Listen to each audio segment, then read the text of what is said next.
One of the big games this weekend takes place on Sunday. Chelsea against Tottenham Hotspur, the London derby at Stamford Bridge, Stevie Nicol. And it's a fixture that Chelsea have pretty much dominated of late, winning the last four. In fact, you have to go back 5 games ago to find the last time Spurs even scored against Chelsea. Who do you like in this one? Oh, I mean, you generally have to go, when you're looking at any game, by the form book. And the form book right now tells you that going forward, Tottenham are absolutely flying. Listen, when you score 4 goals and your 2 main strikers aren't amongst the 4 goal scorers, then you're doing things right. And if you look at Chelsea's side of the coin, yes, they won against Everton, against a horrible, pathetic Everton, and struggled. And you wonder where their goals are coming from. I mean, it was a penalty from Jorginho that won them the game. And other than penalty kicks, certainly what we saw pre-season and what we saw against Everton, where's Chelsea's goals coming from? So, from an attacking point of view, there's only one winner. Chelsea, not just this year, but last season, we're looking for that edge, for that striker, for that man they can rely on. It just never materialised. Obviously, Lukaku wasn't up to it. Werner wasn't up to it.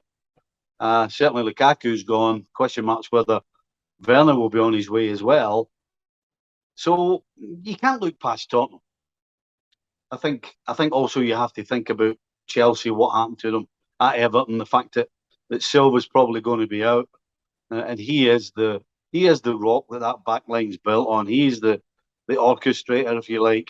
He's the one that cajoles them. He's the one that picks up the good starting spots.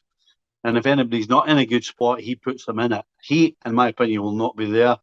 And so defensively, Chelsea are looking vulnerable. So you add all that together, a side that's vulnerable defensively, a side that are lacking creativity and lacking a goal scorer, against a side who look as though every time they go forward in Spurs, they're either going to create something or they're going to score. So there's no question you have to give Spurs the edge.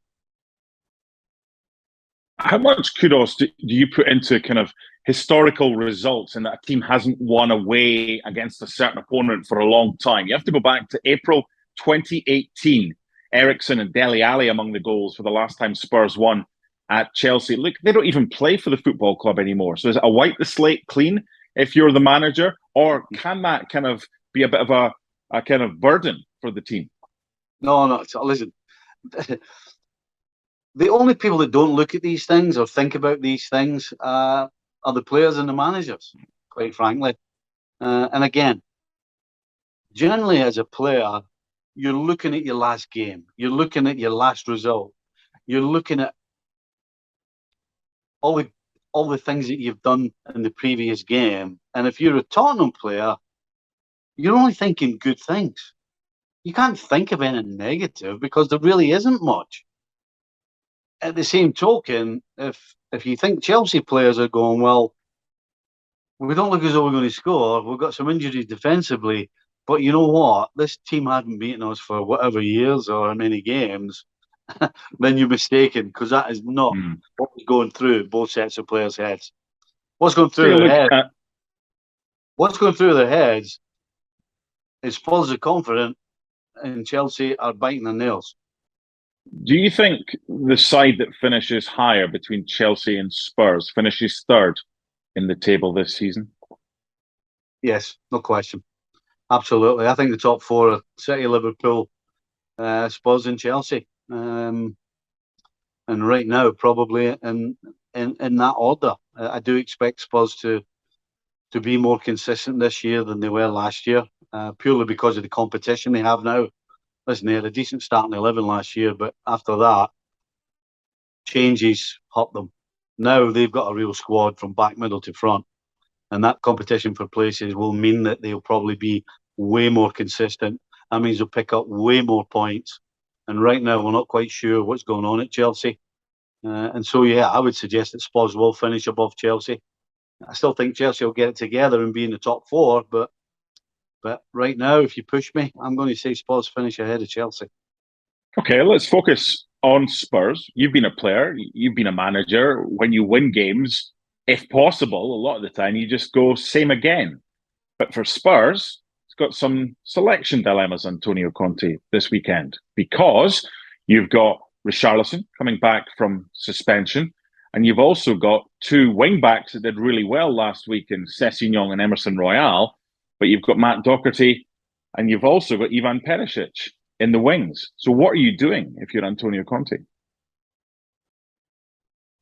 It's very hard to figure out what he's going to do, because certainly at Spurs, he hasn't had a squad that he can either rotate or make changes whenever he felt necessary. And so the fact that he has a squad now, we're going to find out how he runs his team. Personally, the man in possession, to me, if he does his job, keeps it. And I think a philosophy like that 100% creates competition for places.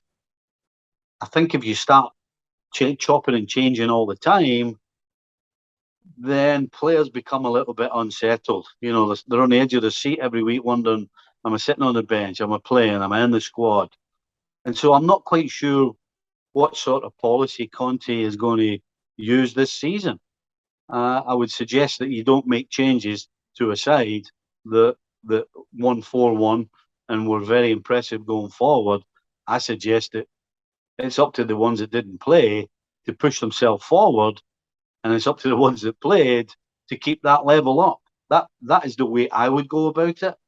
As I said, I don't know how Conte will go about it, because he hasn't been in that position with Spurs to show us how he thinks. But as I said, I think the man in possession that performs should keep his spot. Are Spurs the real deal this season, Stevie?